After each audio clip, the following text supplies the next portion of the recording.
Sinongeye nguhaye ikaze wowe udahwema kudukurikirana umunsi ku munsi gatanu kuri gatanu hano kuri AP Empire.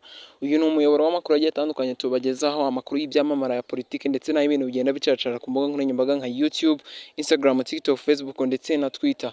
Njye mubana umunsi ku munsi ubagezaho ibyo bintu byose ndetse n'amakuru yari update ako kanya. Amazina yanjye ni Abayo Patrick cyangwa se AP The Way, unashatse wanyita Mr AP nta kibazo. Rero uyu munsi ngarutse ku nkuru ishimishije abantu benshi ndetse n'inkuru itugezeho kano kanya. Ni inkuru twabonye amafoto natwe turumiwe bitewe n'imyifatire y'umunyarwenya wacu cyangwa se w'umunyakomedi wacu Nsabimana Eric, aho yasekeje His Excellence Paul Kagame. Abantu benshi bagiye babivugaho mu minsi yashize bitewe n'uburyo yagiye amusetsa mu bihe bigiye bitandukanye, ariko uyu munsi nabwo yamutembagaje ndetse n'abazungu bari aho barumirwa baravuga ati u Rwanda rufite impano idasanzwe bitewe n'uyu Nsabimana Eric.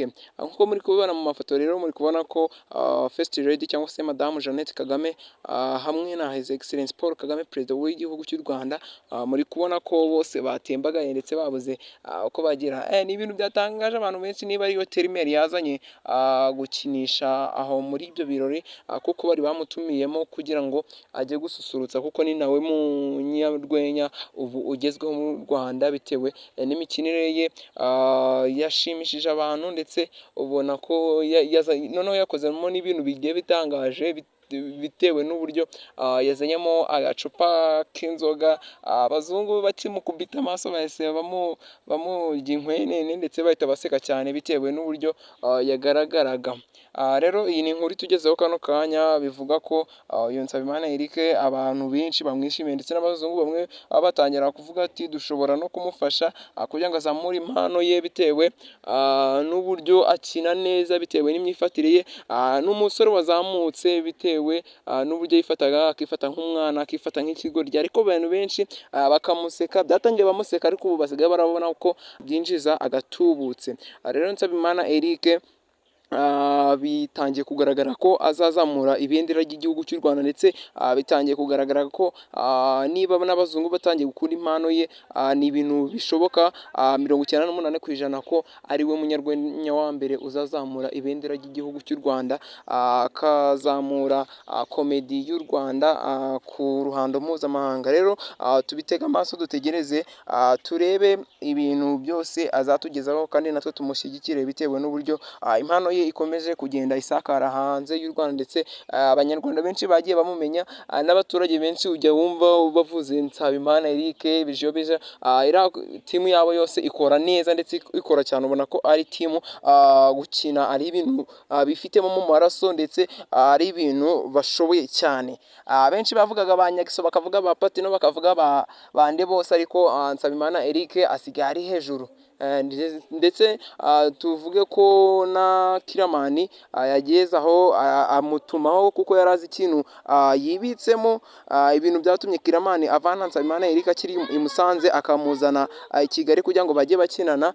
Bivuze ko Kiramani yari azi ikintu azanye, ndetse yari azi impano atumijeho kugira ngo ize bafatanye. Nsabimana Eric rero ibintu bikomeje kugenda bimuhira, ndetse n'ibintu bigiye biri kugenda bimufasha mu buzima bwe busanzwe, dore ko bitangiye kumwinjiza n'agatubutse.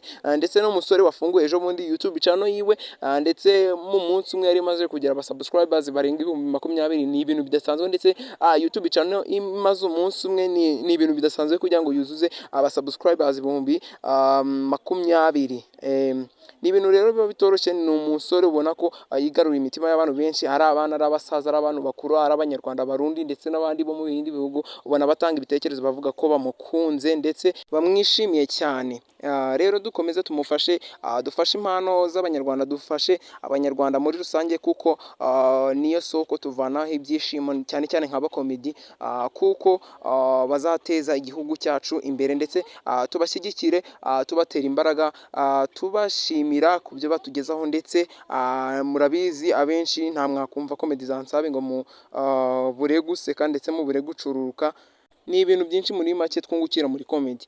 Rero ngiye twabanye nitwa Bayo Patrick cyangwa se P the way, ndakomeza nkucungire gatanu kuri gatanu uburyo inama iri kugenda ndetse n'amakuru ari kugenda tugeraho gatanu ku kandi, amakuru y'abasitari, ibyamamare ndetse n'ay'ibintu bigiye bitandukanye. Ibuka gukanda subscribe ni ibuto ritukura cyangwa se ry'umukara kuri bamwe. Ndabashimiye.